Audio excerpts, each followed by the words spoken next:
Al-Fatihah.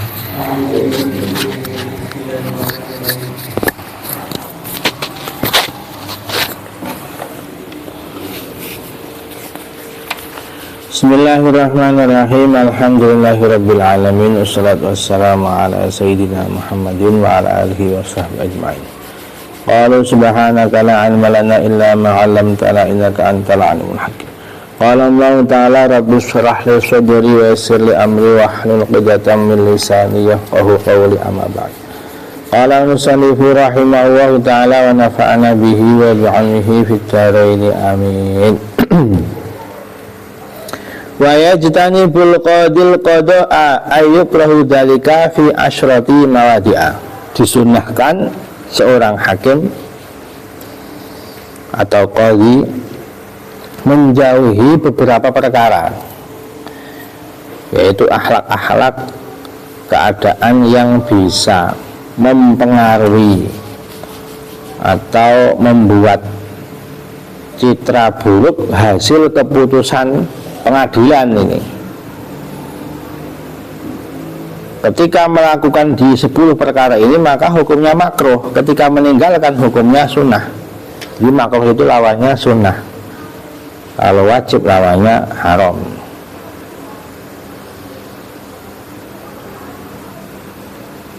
Pertama, wa fi ba'din nusai akhwalin, ada yang dalam kitab bahasanya fi asrati mawadi'a, ada yang kitab membahasakan fi asrati ahwalin. Jadi bukan 10 tempat tapi 10 keadaan.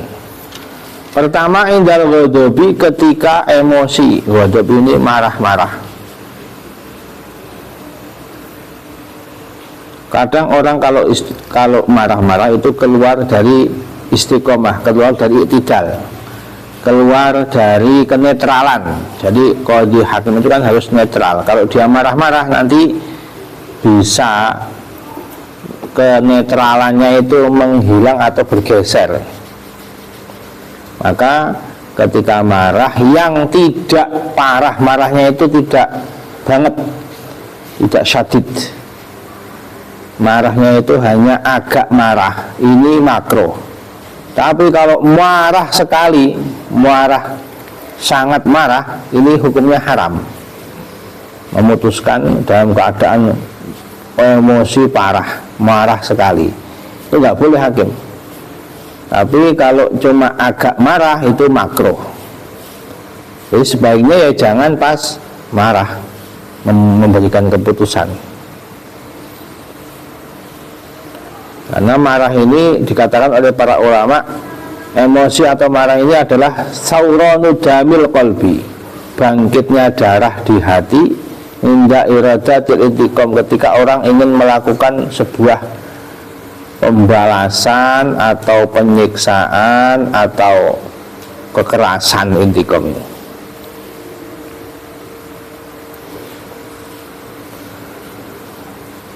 Dan di sini kemarahan di sini itu tidak ada bedanya. Kalau seorang qadhi hakim itu kemarahan lillah ataupun li ghairillah.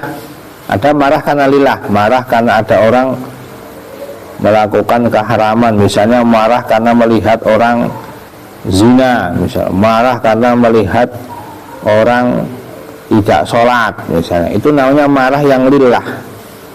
Ada marah karena li ghairillah, marah karena dia dihina, dirinya dihina, orang tuanya dihina, dia marahnya tidak lillah tapi karena li ghairillah. Nah, kalau marah karena lillah ini marah yang baik. Kalau marah yang li ghairillah ini marah yang buruk, yang oleh Nabi dilarang, la taghdab, jangan kamu marah, jangan kamu marah. Tapi kalau marah yang lillah ini ya memang perintah baik. Misalnya Nabi marah ketika orang-orang Quraisy ini meletakkan apa itu usus yang penuh kotoran unta di saat Nabi sholat. Orang sholat kok dikasih kotoran, tapi sendiri yang dikasih kotoran. Itu marah yang lillah. didoakan buruk orang-orang Quraisy oleh Nabi ini. Abu Jahal mati, Umayyah bin Khalaf mati. Namanya ghadab yang lillah. Kalau lillah karena pribadinya dihina misalnya, atau karena alasan yang tidak jelas, ini yang marahnya tidak karena Allah. Ini nanti ya ditafsir. Kalau memang itu baik, marah yang baik ya tidak tercela. Tapi kalau marah yang buruk, emosional, yang tidak jelas alasannya, bisa tercela. Wa fi ba'di nusahi al-ghadab fil ghadab, bukan indal ghadab tapi fil ghadab, beda lafadz. Qala ba'dhum wa idza akhrajal ghadab an halatil istiqamati harama alaihi qada' hina idin.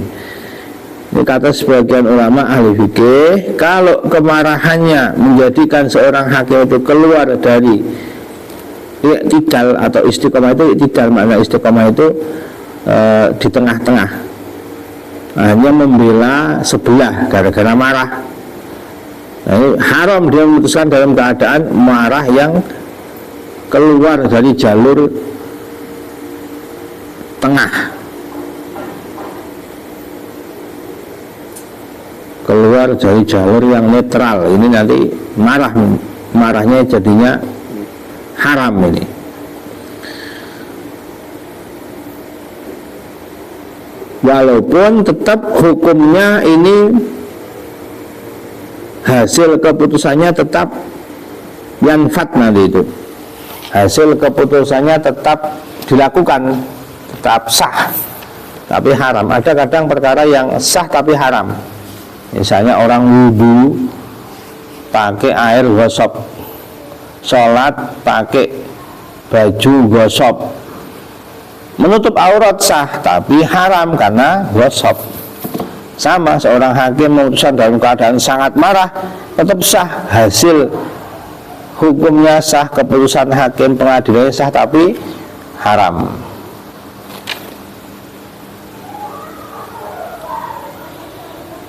Wal ju'i wasyab'i al-mufritaini, juga dimakruhkan memutuskan dalam keadaan lapar. Orang kalau lapar yang sangat, mufrid itu lapar yang sangat lapar, atau kenyang yang sangat kenyang. Dua-duanya buruk ini, lapar sekali atau kenyang sekali. Nah, ini bisa mempengaruhi itu nanti mempengaruhi keadaannya seorang hakim. Hanya dia memutusannya tidak fokus mungkin, atau kurang baik keadaannya karena lapar sekali atau kenyang sekali. Wal atasi wasyiddatis syahwati, yang selanjutnya adalah dalam keadaan haus yang sangat, atas al-mufrid. Wasyiddatis syahwati, dalam keadaan sangat syahwat, pengen nikah, syahwat. Ini juga mempengaruhi kondisi keadaannya seorang hakim. Wal hazni,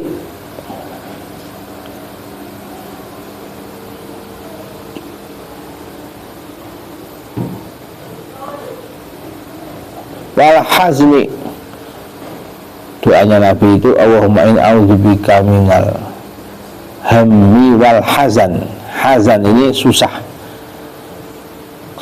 karena musibah atau yang lain. Wal farahi, atau bahagia, al mufrid yang sangat, jadi terlalu sedih atau terlalu bahagia. Ini juga keadaannya yang kurang baik ini. Kalau hazan susah ini karena musibah atau yang lain. Kalau farah bunga, bahagia itu karena lazzatul qalbi bina lima yastahihi, merasa enaknya hati karena mendapatkan apa yang dia inginkan. Itu farah namanya.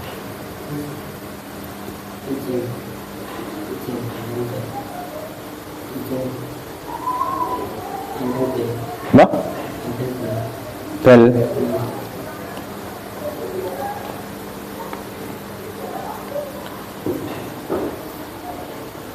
siji wae.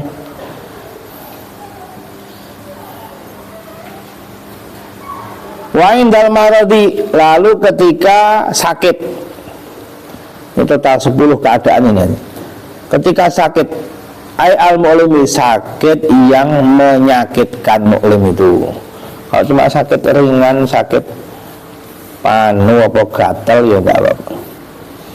Sakit yang parah, makanya sakit yang menyakitkan. Wa mudafa'atil ahdasaini ay al-bauli wal ghaiti, dalam keadaan ngempet hadas ini, ngempet kencing, ngempet berak ini. Sebagaimana orang mau sholat kan juga makruh ini, terlalu ngempet kencing, ngempet berak sholat ini makruh. Ini juga mau memutuskan hukum ngempet itu hadas pokoknya, nggak harus kencing atau berak sejenisnya, ngentut dan sebagainya, pokoknya yang hadas. Wain dan nuasi, dan ketika ngantuk, keadaan sangat ngantuk, memutuskan ini makruh. Wa inda syiddatil harri wal bardi, keadaan sangat panas atau sangat dingin. Ini total 10 dari tadi, dari marah sampai keadaan sangat dingin, 10 keadaan makruh seorang hakim memberikan keputusan dalam keadaan ini. Wa dhabitul jami'u li hadhil asrah wa ghairiha annahu yuqrahu liqadi al-qada'u fi kulli halin yasu'u khuluquhu. Kesimpulannya 10 ini kaidahnya adalah yang mencakup 10 perkara ini, apapun keadaan seorang qadhi yang membuat akhlaknya buruk,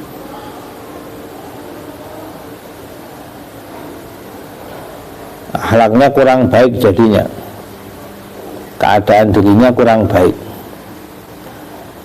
akhirnya nanti kesempurnaan akalnya ini berkurang kalau keadaan dirinya sedang tidak baik. Saat marah, saat lapar sekali, ini kan mempengaruhi kepada keadaannya si hakim. 10 perkara ini yang masuk ke dalam kaidah ini. Apapun yang membuat seorang hakim akhlaknya terganggu atau akalnya berkurang, kesempurnaan akalnya berkurang, maka ini adalah dimakruhkan memutuskan. Nanti nunggu keadaannya baik, tubuhnya, kondisinya, hatinya baik, kondisi badannya baik. Kondisi hatinya tidak baik karena apa? Sangat marah. Kondisi badannya kurang baik, kenapa? Sangat lapar. Ini kan baik kondisi badan maupun kondisi hati.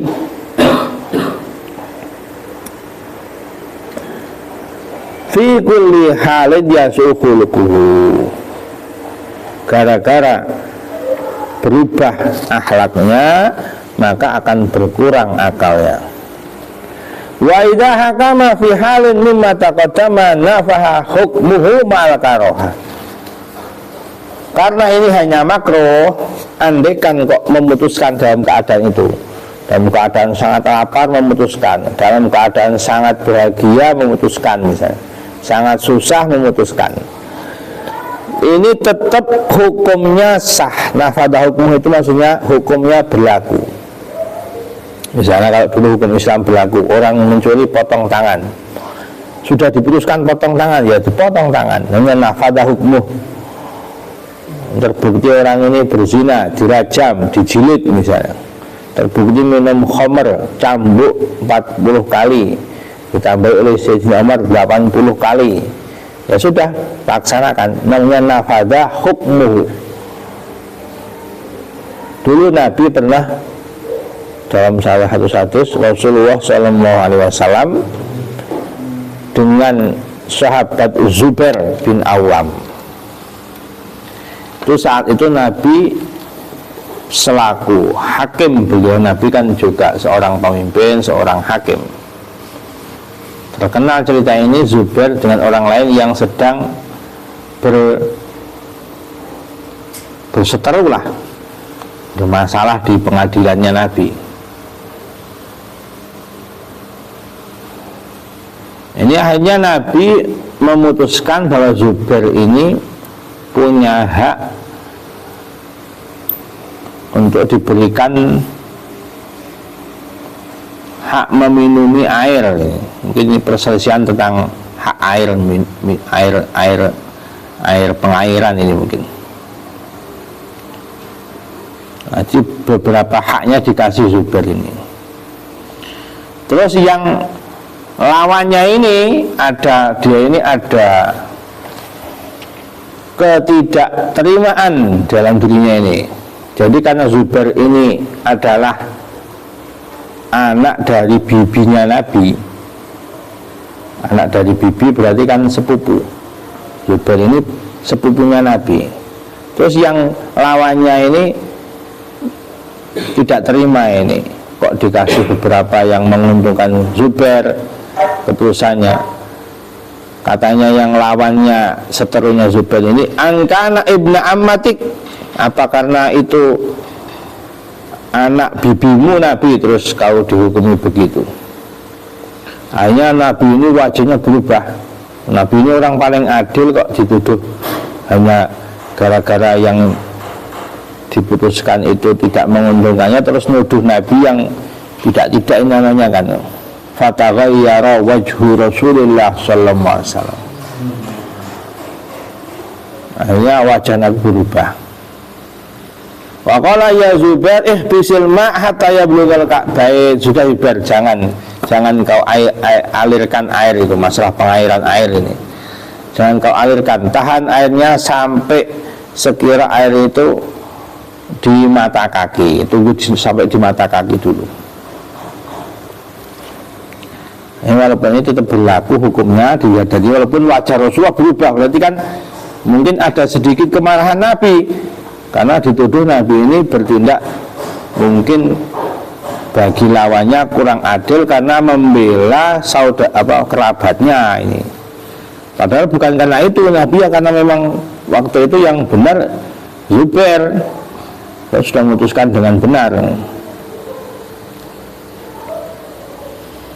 Zubair ini kan termasuk sahabat yang dijamin masuk surga, termasuk Ashrah al-Mubasysyari bil Jannah, 10 sahabat yang dijamin masuk surga.